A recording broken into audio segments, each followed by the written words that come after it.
My ex-boyfriend destroyed our entire future because I dared to bring up a topic that millions of couples discuss openly. Now I'm painted as some selfish monster who wanted to sleep around, when all I did was try to have an honest conversation about our relationship. He blocked me everywhere, turned our friends against me, and left me devastated over what should have been a simple discussion between adults who loved each other. I'm still in shock. 5 years together, talks of marriage, planning our future, and he threw it all away in 5 minutes. All because I suggested we explore something together, as a couple, that might strengthen our bond. But nobody wants to hear my side. They just see a woman who wanted to cheat, when that's not what this was about at all. Let me explain what really happened, because Tyler's version, the one all our friends believe, makes me sound like some sex-crazed person who didn't value our relationship. That's not who I am. I loved him more than I've ever loved anyone. I thought we had the kind of relationship where we could talk about anything. Looking back, there were signs from the beginning that Tyler wasn't capable of the kind of emotional intimacy I needed. Our first fight, if you can even call it that, happened 3 months into dating. I'd had a terrible day at work. My boss had humiliated me in front of everyone, and I came to Tyler's apartment in tears. "She just screamed at me in front of the whole team," I sobbed, said my presentation was amateur hour, that a high schooler could do better. Tyler sat there, completely still, waiting for me to finish. When I finally stopped crying, he said, "Have you considered that maybe your presentation needed work? What specific feedback did she give?" I stared at him. "I'm not looking for solutions right now. I just need you to tell me it's going to be okay." "But it is okay," he said, confused. "You'll revise the presentation and do better next time." That was Tyler. Everything had a solution. Emotions were just obstacles to finding it. I learned quickly that if I wanted comfort, I had to specifically request it, like ordering off a menu. "I need a hug." "Please tell me you love me." "Can you just listen without trying to fix it?" We'd been together since I was 21. Tyler was everything I thought I wanted. Stable, successful, from a good family. My parents adored him. My friends envied our relationship. On paper, we were perfect. But paper doesn't show everything. Tyler had this way of shutting down any real emotion in our relationship. He called it being mature and rational, but it felt more like being with a robot sometimes. Early in our relationship, I'd try to express frustration or passion about something, and he'd just sit there with this blank expression, waiting for me to calm down, so we could discuss things like adults. I remember once, about a year in, I tried to create some spontaneity. I showed up at his apartment wearing lingerie under a trench coat. Classic romantic gesture, right? He opened the door, took one look at me, and said, "You should have called first. I'm in the middle of meal prep for the week." Meal prep? I'm standing there in La Perla that cost me half a paycheck, and he's worried about his chicken and broccoli. "I thought I'd surprise you," I said, deflating. "I appreciate the gesture," he said, like I'd brought him a coffee, not offered myself on a platter. "But Sunday is meal prep day, you know that. Give me 40 minutes to finish." "I don't do drama," he'd say, like having emotions was somehow childish. But everything was drama to Tyler. Crying was drama. Raising your voice even slightly was drama. Wanting to stay in bed on a Saturday instead of going to the gym at 6 a.m. was drama.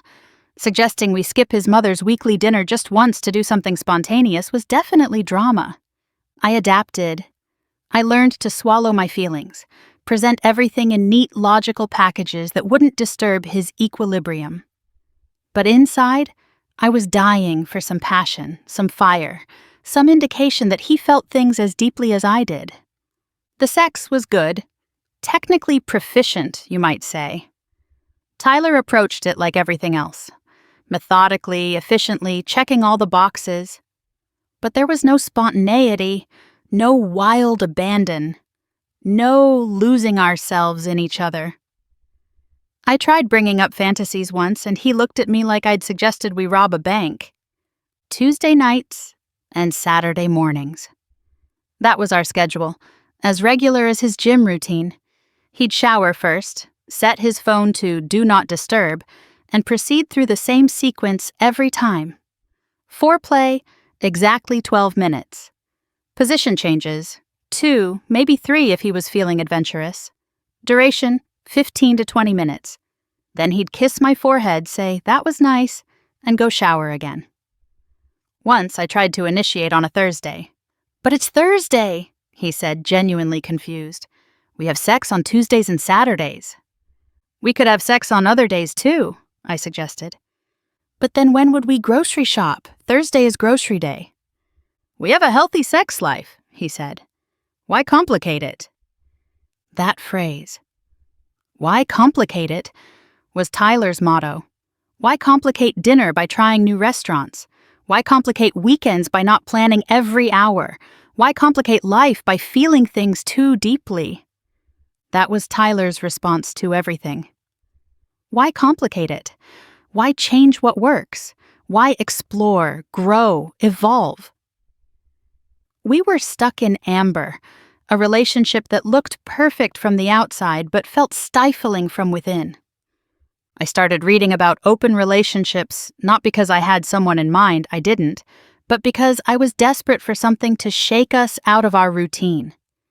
These articles talked about couples who found new appreciation for each other, who discovered depths to their relationship they never knew existed. It wasn't about sleeping around, it was about growth, trust, communication. It started with a podcast my coworker Megan recommended. The Modern Love Revolution. All about how traditional relationship structures don't work for everyone. The host interviewed couples who'd opened their relationships and found deeper intimacy with their primary partners as a result. "It made us actually see each other again," one woman said. "When you know your partner could be with anyone but chooses to come home to you, it means something." That resonated with me. Tyler came home to me because it was Tuesday and we lived together. Would he still choose me if he had options? The more I read, the more it seemed like something that could help us. Tyler was always so confident, so sure of himself. I thought maybe a little jealousy, a little competition, might make him see me as more than just a comfortable fixture in his life. Maybe he'd fight for me a little, show some passion. I spent weeks thinking about how to bring it up. I didn't want to ambush him or make him feel insecure. I genuinely thought we could have a mature discussion about it. After all, that's what he always wanted, right? Mature discussions. I even made notes, bullet points like he preferred.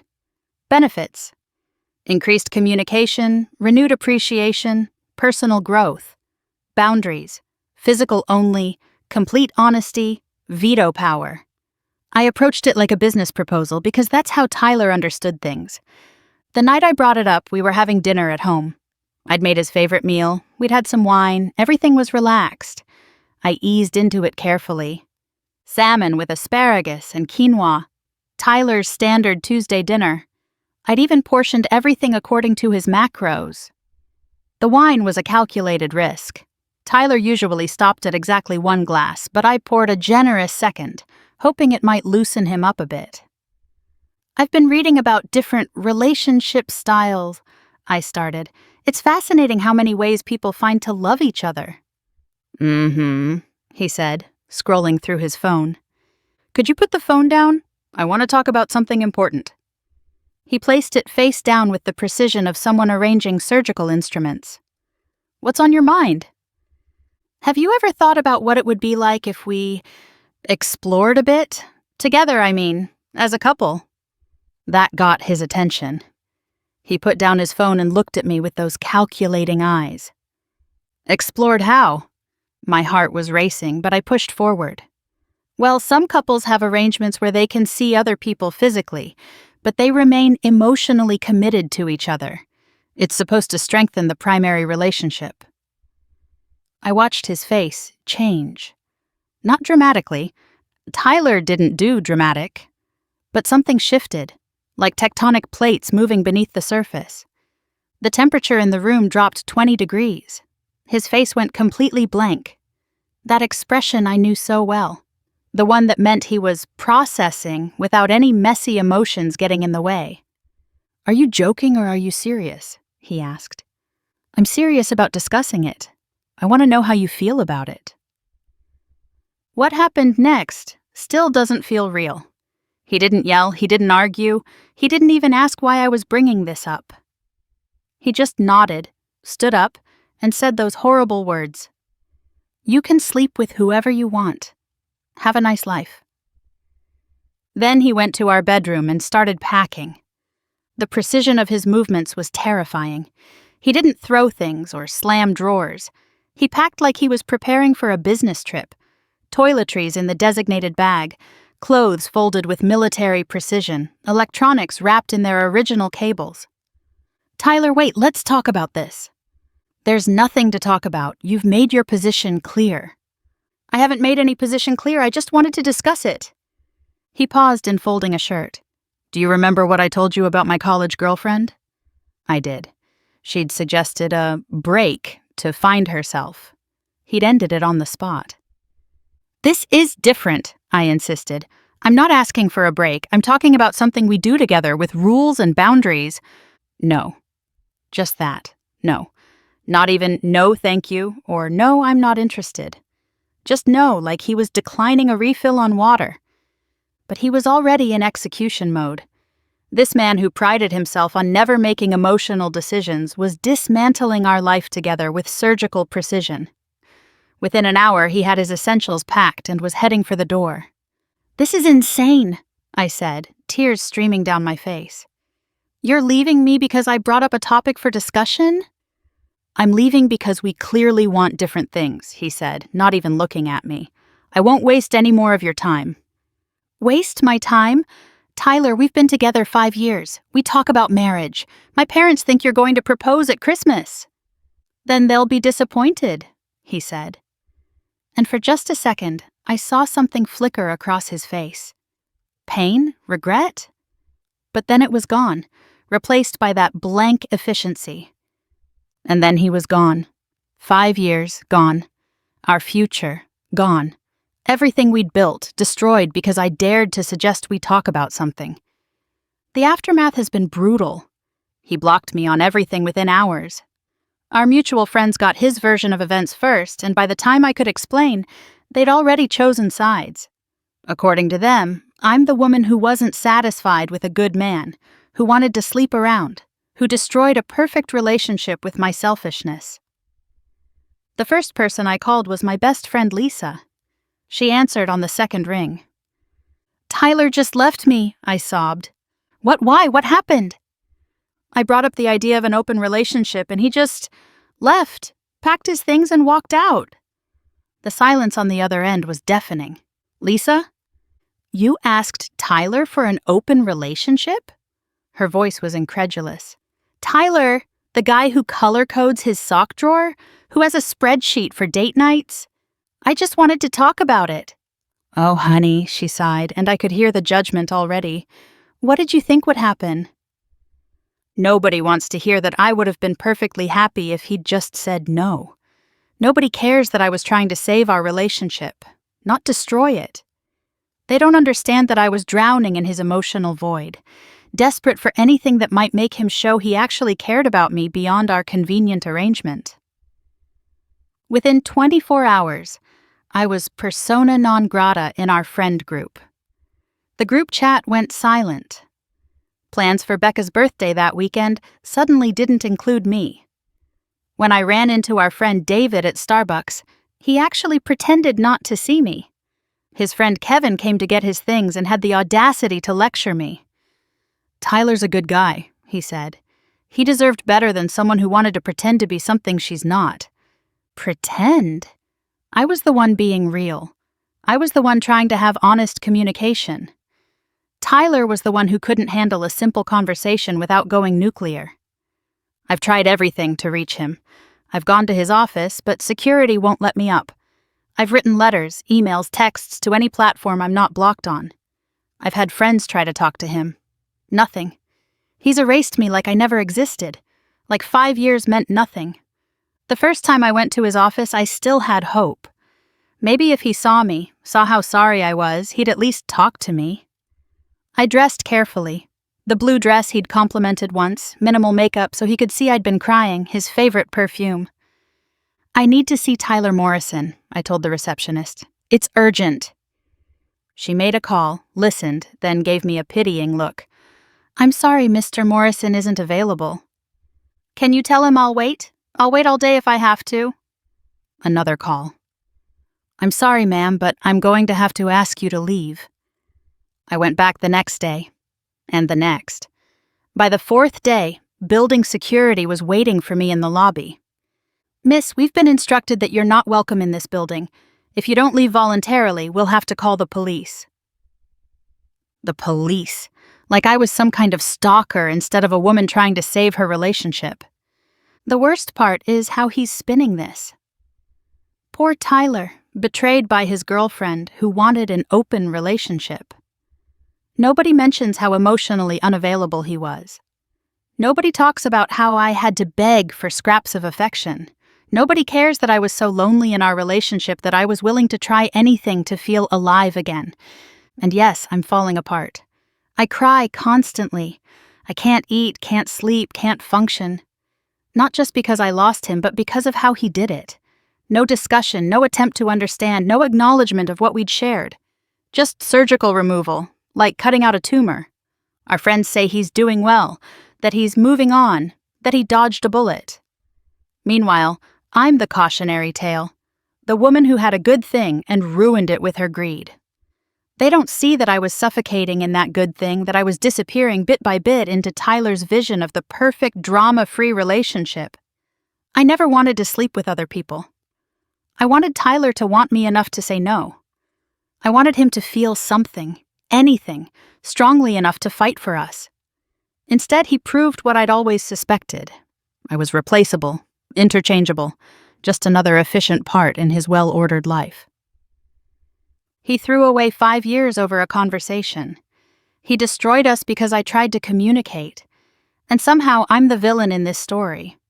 But I know the truth. I know I was fighting for us while he was just maintaining status quo.